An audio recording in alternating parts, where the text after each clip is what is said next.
अस्सलाम वालेकुम दोस्तों। हर इंसान का डीएनए मुख्तलिफ होता है।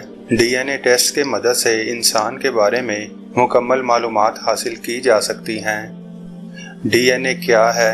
डीएनए यानी कि डीऑक्सी राइबो एसिड है। इंसानों और तमाम जानदारों के जिस्म में पाया जाने वाला वरासती मादा है। इंसानी जिस्म की इकाई सेल यानी खुलिया होती है। इस खुलिये के दरमियान में न्यूक्लियस पाया जाता है जिसके अंदर डीएनए होता है। इंसानी जिस्म के तमाम खुलियों में एक जैसा ही डीएनए पाया जाता है। हर इंसान का डीएनए दूसरे इंसान से मुख्तलिफ होता है। हर इंसान अपने डीएनए का 50% हिस्सा अपनी वालदा से वसूल करता है और बकिया 50% वालिद से। इन दोनों डीएनए के मखसूस मरकब से इंसान का अपना डीएनए बनता है। डीएनए में इंसान के बारे में सब मालूमात होती हैं, मसलन उसकी जिन्स, बालों का रंग, आंखों का रंग, सोने के औकात, उम्र और जिस्मानी साख्त वगैरह। इसके अलावा उस इंसान को कौन कौन सी बीमारियां लाहक हैं ये भी उसके डीएनए से मालूम किया जा सकता है। डीएनए टेस्ट कैसे किया जाता है? जिस शख्स का भी डीएनए टेस्ट मकसूद हो उसका बाल, खून, हड्डी और गोश्त या इनमें से किसी एक चीज का नमूना लिया जाता है। सबसे पहले इंसानी खुलिये में से डीएनए अलग किया जाता है और फिर पॉलीमरेज चेन रिएक्शन नामी तरीके की मदद से उस डीएनए की लाखों कॉपियां बना ली जाती हैं। उन लाखों कॉपियों की मदद से डीएनए की जांच बेहतर तरीके से हो सकती है। डीएनए को जांचने के बाद डीएनए फिंगरप्रिंट बनाया जाता है। दो मुख्तलिफ नमूनों के डीएनए फिंगरप्रिंट में मुमासलत देखकर उनमें से किसी ताल्लुक का तयन किया जा सकता है।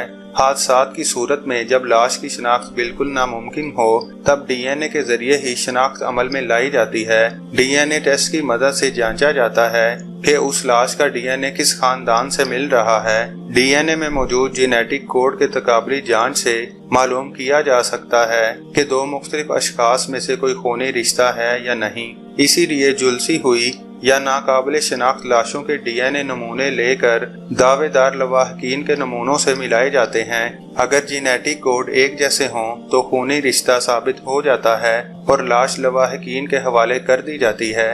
डीएनए टेस्ट के बाद अबहाम की बिल्कुल गुंजाइश नहीं होती।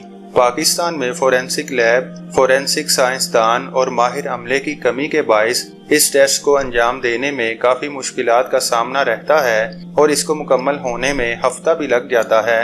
डीएनए टेस्ट क्यों किया जाता है?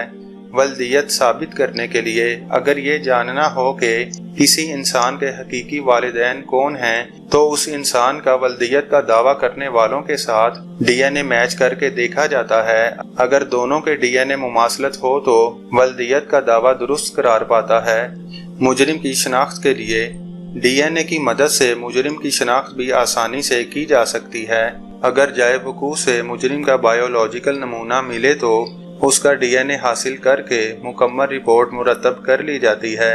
उस डीएनए को उस खास केस में नामजद मुल्जिमान के डीएनए से मैच करके मुजरिम की निशानदही की जा सकती है। Gene therapy. अगर किसी खानदान में कोई मखसूस बीमारी हो तो वो अपने बच्चों की पैदाइश से पहले डीएनए टेस्ट की मदद से जान सकते हैं कि उनके बच्चे में भी ये बीमारी होगी या नहीं। जेनेटिक जीनियालॉजी। अगर कोई अपने आबाओ अजदाद के मुतालिक मालूमात